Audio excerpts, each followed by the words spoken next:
Today is July 24, 2021. We're going to the doctor para sa ultrasound and check-up ng aking napakagandang wife. And before that, before kami magkwento sa inyo, mag-pray muna tayo saglit. Magpa-pray ka rin, babe? Sige, short prayer lang, ha? Okay, let's pray. Panginoon, maraming salamat sa umagang kay ganda na binigay nyo. We are just grateful. We just adore you, Father God. We praise you this morning, and we just want to lift you up, Father God, for you being an awesome God, you being an amazing God to us, and for you being our Creator, Father God. There is none like you. Na, you know, God, talagang you are worthy to be praised, Father God. Forgive us, Father, for all of the sins that we have committed, for all of the wrongdoings, transgression, iniquities, Father, for all of the wrong moves that we made in our lives, Father God. Sorry, Father, for being selfish most of the time. Lord, I'm just grateful for this morning, for giving us this chance, another life, for giving us a new day for us, husband and wife. Lord, maraming salamat po. Sobrang nag-uumako lang ganyan kasiyahan namin as we go to the doctor right now. God, please protect us. You know that as I drive this car and as we go to the destination, to the Health Plus clinic, please protect us, Panginoon, as I drive this car. Protect all the people also around us as we drive, as we travel, Father. Lord, thank you so much for everything. We're lifting up everything to you, our future, our you know, God, our journey in this IVF and pregnancy, Father God. Thank you so much again, Lord. Be with us with your Holy Spirit. Maraming salamat po sa tulong niyo, Panginoon. Lift up po kayo, God. And as I pass my prayer to my wife, Lord, I'm lifting up to you the pregnancy of my wife, the babies. We don't know yet, but later we will know if how many babies are we going to have, Father God. Protektahan niyo po yung mga babies namin, Father. Thank you so much. Bless this time. We love and bless you, pray. Amen. Our Father in heaven, the God who made everything beautiful, Lord, the God who created everything for all of us, Father. Father, it's a good morning. Thank you so much for the wonderful sleep that we had last night. Thank you for your grace and mercy that overflows each day, Father. Thank you for your love, God, that never ends, Lord. Thank you, Lord, for this new life, brand new day, brand new life, Father, that we have. Thank you, God, for all the many blessings you are pouring upon us and our families and our brothers and sisters. Thank you, Lord, for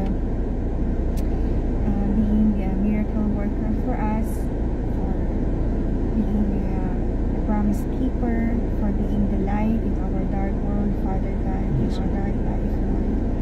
Thank you so much, Father, for giving us this wonderful life, Lord. Ama, marami kaming pagkukulang, pagkakamali, kasalanan, Panginoon ko, naway mapatawad niyo kami. Bigyan niyo pugad kami ng pusong mapagkumbaba, Panginoon ko, at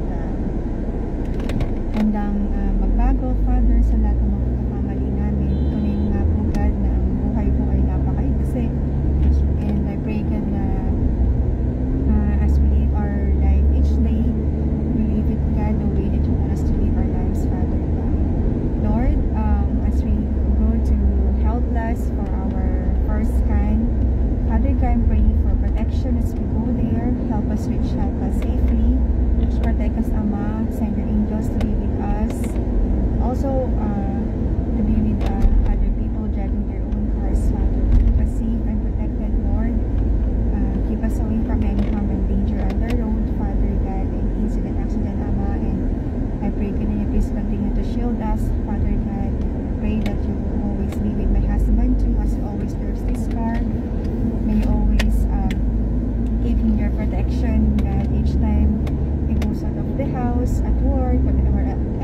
us wherever He goes, Ama.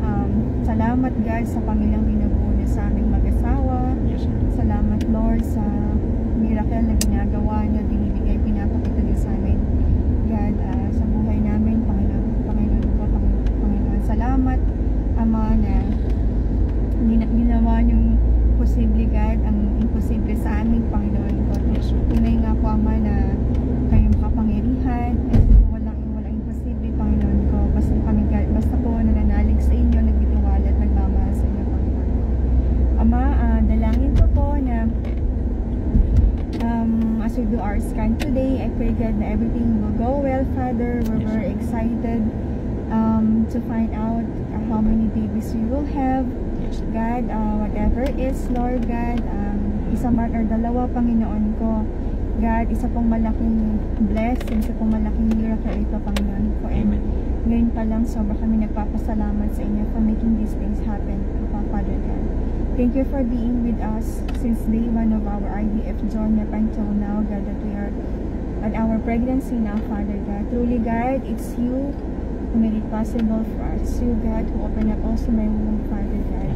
I pray, God, na keep our pregnancy healthy and joyful, God, as we live each day, Father God. We will always be reminded, God, of your grace, your power, your might, your love, your faithfulness, God, over the years, God. Thank you so much, God. I couldn't thank you enough, Lord. Father God, you know, words are not enough to express how grateful we are, how thankful we are, Father God, and how blessed we are, Father. It's just truly you, God, who made it for us, who made it possible for us.